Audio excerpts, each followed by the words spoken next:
it won't be fair that, two of you revered commanders being here and we don't take up the Siliguri corridor and the strategic, the military strategizing of it. So far we discussed China's fueling of insurgencies in the Northeast region and spoiled relations in the neighboring countries to come to a vantage point for a very pressing issue of the national security in the Siliguri corridor.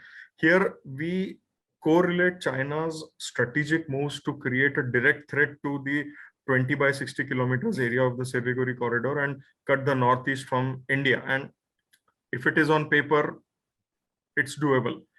Let's look at the build up to the support and make this strike effective, right? So strategically, the Siliguri corridor helps connect mainland India to our military establishment at Tawang, Dibrugarh, Dimapur, Gangtok, right?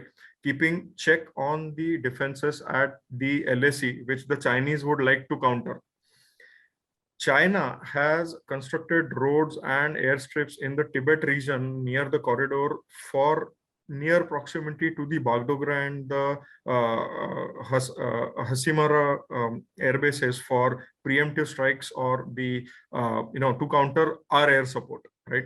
Then China is trying to build the passage, and this actually comes as a very afterthought when we actually look at the infrastructure development, is that China building passage route from Dokala to Gamochen to make it a tri-junction point so that it can mobilize its troops for the strike.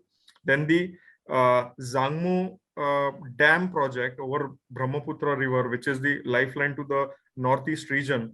The dam is filled to its fullest capacity when the river is flooded. So this can also, the dam can be weaponized, right? While the river is fully flooded, the dam can open all at once to create the artificial calamity by heavy flooding and the tributaries changing the course to wreak havoc in the states which it flows through in the northeast, right?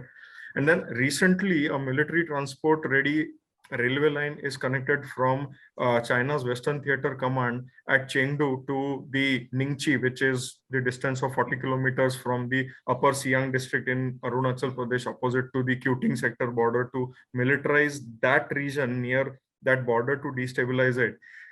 This is in addition to development, so development in the village in the upper Subansiri district, right? And then China has invested in correlating all these developments to how do I put this?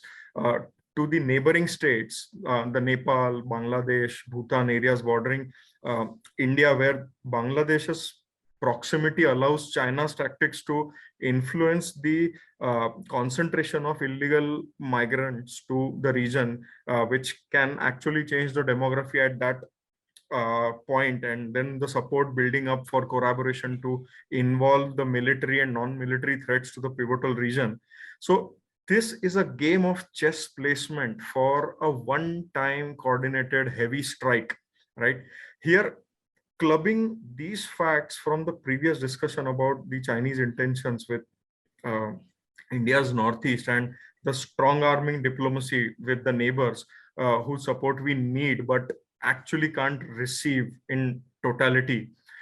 Taking cognizance of these threats, what are the counter steps taken by the center to counter this chess plan game moves by China and to militarily secure this highly vulnerable region, Siliguri Corridor? And is there a way that the center can heavily militarize this zone for national security? And what is our leverage over China in this case of Siliguri corridor vulnerability? So, yes, sir, please. Okay, Balbir sir, would like to go? No, you take off. I'll add. Okay. Firstly, Vipul, you know a lot of facts, but it's not you haven't really got the exact issues there. Why is there a Siliguri corridor? It is because of, as Gen Balbir said, the creation of Bangladesh or East Pakistan. That is why you have a Siliguri corridor. The vulnerability of Siliguri corridor goes if Bangladesh is a friend of ours. Yeah. So the first and most important thing that the government of India has done, or that India has done, was firstly to get independence for Bangladesh from Pakistan. That's the most important vulnerability statement. That means no longer is the Siliguri corridor vulnerable because Bangladesh is a friend of ours. You have to keep this diplomacy. We should stop talking this nonsense of the Bangladeshis coming inside and making fun of them. They were a poor country. They've turned their economy around. We have to make sure that we are there to support them in every way. Mm-hmm. So the first issue is diplomatically, monetarily, emotionally, militarily, we have to retain and connect Bangladesh with us because it's a very, very important country for us. As far as the placing of military forces are concerned on the Siliguri corridor, you should have no doubt about it, that it is fully secured in India. There is no question of any kind of movement of China through any place other than by a map. If you were to draw using a large pencil or a large pen, that the Siliguri corridor is vulnerable to any kind of movement by China. As long as Bangladesh is with us, there is no vulnerability to Siliguri or to the corridor. So, also, would you like what Shokin said, just to add to that, the way you created importance of Siliguri corridor, I would say you can't reduce its importance, but you reduce dependence on Siliguri corridor. Today, even for a toothbrush and a toothpaste, it goes through the Siliguri corridor to the northeast, right? So how do you reduce that dependence? One is make northeast such a major economic and manufacturing hub, which I do not know why has it not happened. By the way, at the time of independence, the per capita income of Assam was higher than the national average by a few percentage points.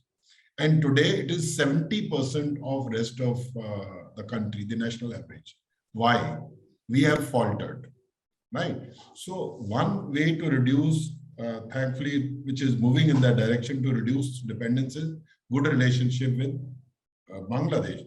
But remember, no countries are permanent friends or enemies. It is your interests and your ability that will govern this. So you can't even take that relationship for granted. And I agree with Shokin totally that the kind of adverse balance of power payment that we have with China, I wish a fraction of that had been invested in Bangladesh over the last 20, 30 years.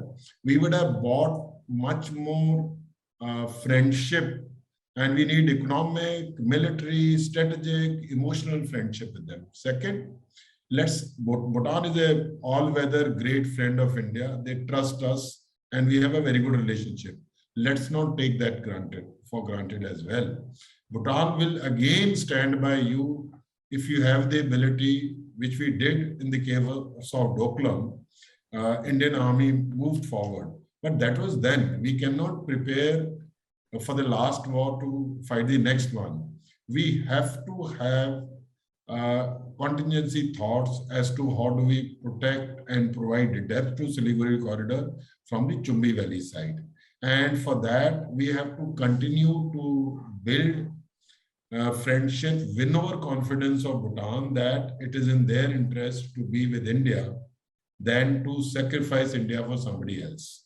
Because China has proposed Bhutan that we give you much more areas on the north, but you give us this area between Sikkim and the area of Chumbi Valley. So reduce dependence, enhance economic growth and wherewithal potential.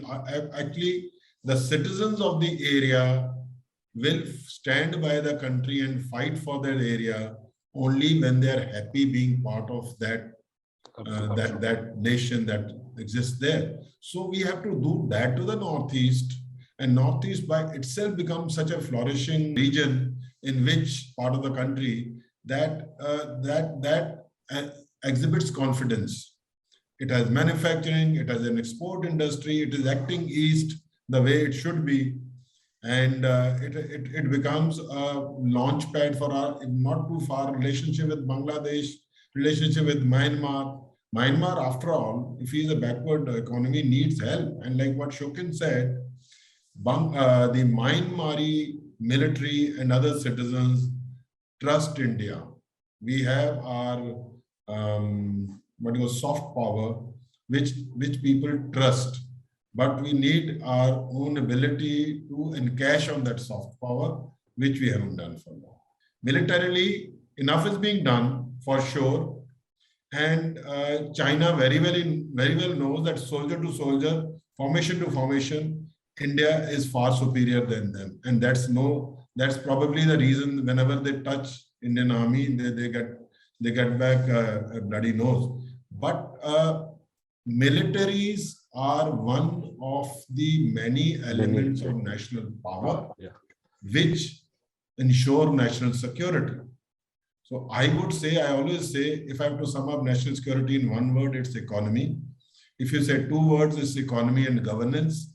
And if it is three, it is economy, governance, and the military power of a country, right? So if we look after Northeast economy, bring in governance, reduce corruption, insurgency will go, and we become great.